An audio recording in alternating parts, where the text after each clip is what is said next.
In the heart of the Vatican, beneath the magnificent frescoes of Michelangelo in the Sistine Chapel, the next chapter in the Catholic Church's 2,000-year history will soon be written.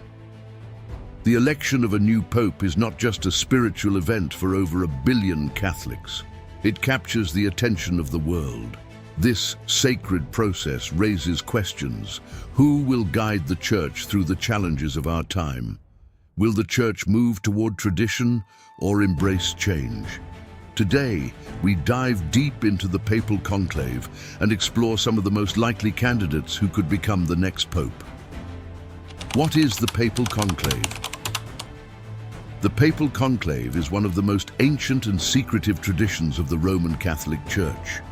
When a pope dies or resigns, cardinals under the age of 80 gather in the Sistine Chapel, tasked with electing the next successor to St. Peter. Sealed from the outside world, they cast their votes in total seclusion, trusting in the Holy Spirit to guide them to the right decision. A new pope is chosen by a 2/3 majority. Once the votes are counted, the faithful and the world wait for the symbolic signal. Black smoke means no decision has been made, while white smoke signals that a new pope has been chosen. The world then hears the words, "Habemus Papam." We have a pope. And the chosen cardinal steps out onto the balcony of St. Peter's Basilica to greet the crowds. What qualities are sought in a pope? Each pope brings his unique style of leadership, theology, and pastoral care to the Church. John Paul II's strong and charismatic global presence helped end communism in Eastern Europe. Benedict XVI emphasized theological purity and deep reflection. Pope Francis, on the other hand, has focused on mercy, humility, and reform, opening dialogue on many contemporary issues. As the Church faces new challenges, ranging from a divided theological spectrum, dwindling faith in some regions, to rapid growth in others, the next pope will need to balance traditional values with the demands of a modern, complex world. The question remains, will the Church choose a progressive reformer, a moderate diplomat, or a conservative theologian to be its next leader? Here are the likely candidates for the next pope. Number 1. Cardinal Luis Antonio Tagle was born on June 21, 1957, in Manila, Philippines. He is currently the prefect of the Congregation for the Evangelization of Peoples. He studied theology at the Catholic University of America. Cardinal Tagle is one of the most prominent figures in the Global South, where the Catholic Church is experiencing rapid growth. Known for his humility, emotional connection with the faithful, and engaging style of preaching, Tagle has been dubbed the Asian Francis. He has a strong focus on the Church's mission to the poor and has consistently emphasized pastoral care over rigid doctrine. As a rising star within the Vatican, especially with his appointment to lead the Congregation for the Evangelization of Peoples, Tagle's election would signal a shift towards a more pastoral, inclusive, and outward-looking papacy. His Filipino background could also reflect the global diversity of Catholicism, with a growing emphasis on regions like Asia and Africa. Number 2. Cardinal Pietro Parolin was born on January 17, 1955, at Schiavon in Italy. He is currently the Vatican Secretary of State. He studied canon law at the Pontifical Ecclesiastical Academy. Cardinal Parolin is considered one of the most powerful figures in the Vatican today. As the Secretary of State, Parolin has been a key figure in Vatican diplomacy, playing crucial roles in delicate negotiations, such as the restoration of diplomatic relations between the Vatican and China. He is deeply respected for his calm, moderate, and diplomatic approach to complex global and ecclesial issues. As a cardinal who works closely with Pope Francis, Parolin's election could mean continuity with Francis's agenda, especially regarding social justice and openness to dialogue with other faiths. His experience in navigating global crises positions him as a likely frontrunner for the papacy. Number 3. Cardinal Robert Serra was born on June 15, 1945, at Uros in Guinea. He is the former prefect of the Congregation for Divine Worship and the Discipline of the Sacraments. He studied theology at the Pontifical Gregorian University in Rome. Cardinal Serra is known for his outspoken conservative views, especially concerning liturgical tradition and doctrinal purity. A vocal critic of what he sees as the modern secularization of the Church, Serra has advocated for a return to reverence in worship, particularly the Latin Mass. Born in Guinea, Serra would represent a conservative voice from Africa, a continent where the Catholic Church is growing rapidly. His election would likely steer the Church toward a more traditionalist future, especially regarding moral and social teachings. Serra's strong moral convictions have earned him both admiration and criticism, making him a polarizing but influential candidate. Number 4. Cardinal Christoph Schönborn was born on January 22, 1945, at Skalken in Czech Republic, now Czechia.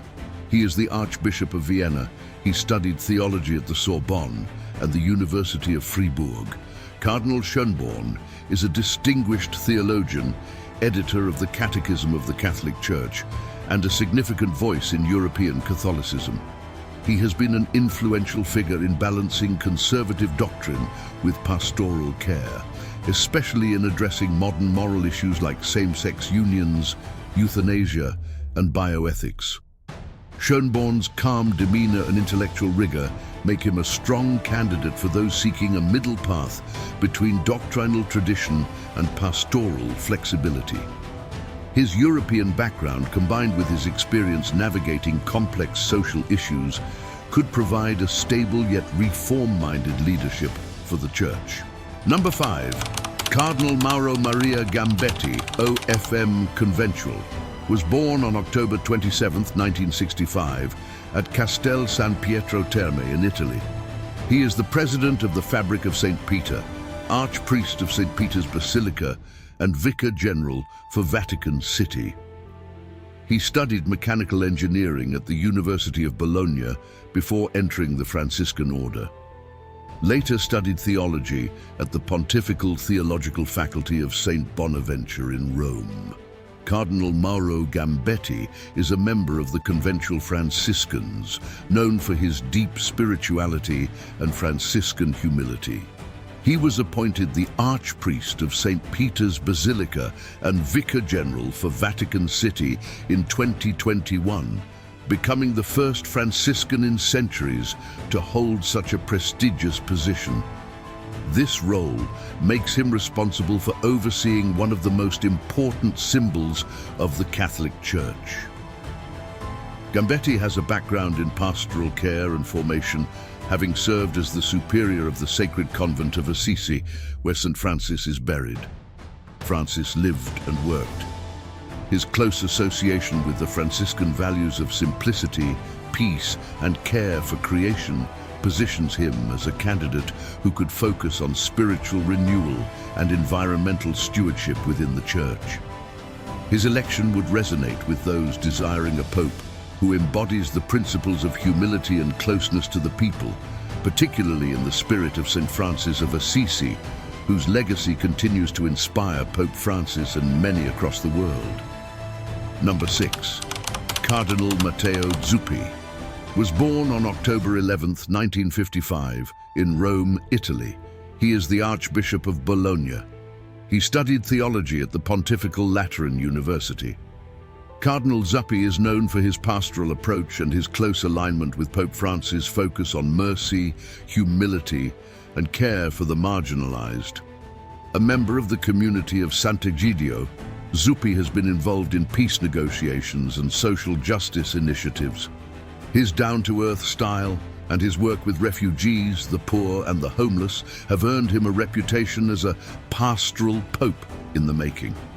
His election would signal a continuation of the reforms initiated by Pope Francis, particularly in focusing on compassion, pastoral care, and social outreach.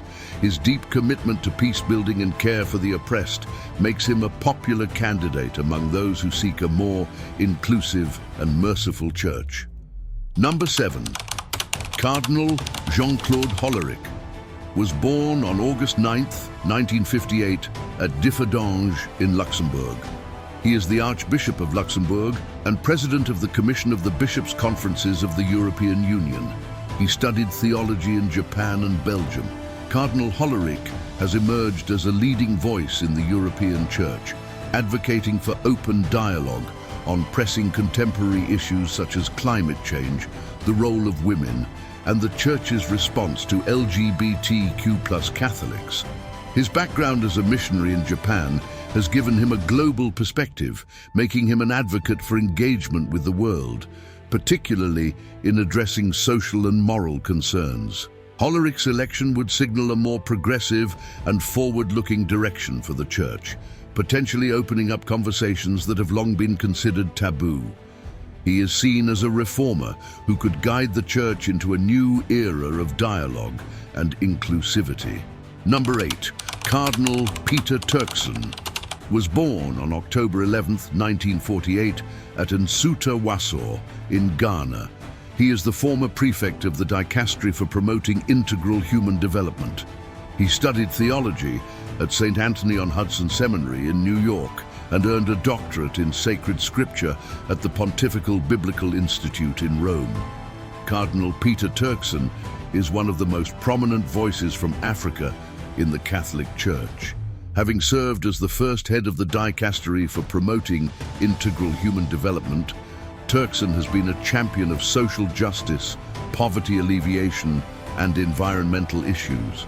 He was also a key contributor to Pope Francis's encyclical Laudato Si, which addresses the Church's response to climate change. Turkson is widely respected for his intellectual depth, pastoral care, and leadership on global issues like peace, migration, and economic inequality. If elected, his papacy could focus on these issues, particularly as they affect the developing world. As an African cardinal with a global perspective, Turkson would bring a unique voice to the papacy, highlighting the Church's mission of justice, human dignity, and environmental stewardship. Number 9. Cardinal Protas Rugambwa was born on May 31, 1960, at Bunena in Tanzania. He is the Archbishop of Tabora and former General Secretary of the Congregation for the Evangelization of Peoples. He studied theology and philosophy at the Pontifical Urban University in Rome. Cardinal Protas Rugambwa has been an influential figure in African Catholicism, serving in various roles that highlight his dedication to evangelization and pastoral care. His extensive work with missions and Catholic charities across Africa has given him a deep understanding of the Church's growing presence on the continent. Rugambwa's election would bring attention to the rapid growth of Catholicism in Africa, where the Church continues to flourish despite various challenges. His strong connection to the Church's mission and evangelization makes him a compelling candidate, especially for those who wish to see a pope from the global south. The next pope will face an array of global challenges, many of which could define his papacy. These include, firstly, a divided church. There is a growing tension between progressive and traditional Catholics, particularly in matters such as liturgical reforms, LGBTQ+ inclusion, and the role of women in the Church. Secondly, global secularism. In many parts of the world, especially in Europe and North America, the Church faces declining numbers and increasing secularization. How will the next pope engage with an increasingly indifferent or even hostile world? Thirdly, clergy abuse scandals. While Pope Francis has made strides in addressing this crisis, it remains a significant issue that the next pope will need to tackle head-on with more radical reforms and a renewed commitment to transparency. And last but not the least, growth of the Church in the global south. The fastest growing regions for the Church are in Africa, Asia, and Latin America. How will the next Pope respond to the needs of these growing Catholic populations, and how will this shape the future of Catholicism? What does the future of the papacy look like? With the world changing faster than ever, the next Pope will face unprecedented challenges. Will he be a diplomatic bridge builder, a defender of tradition, or a visionary reformer? Comment below on comment section, who do you think will be the next Pope, and what qualities should he have?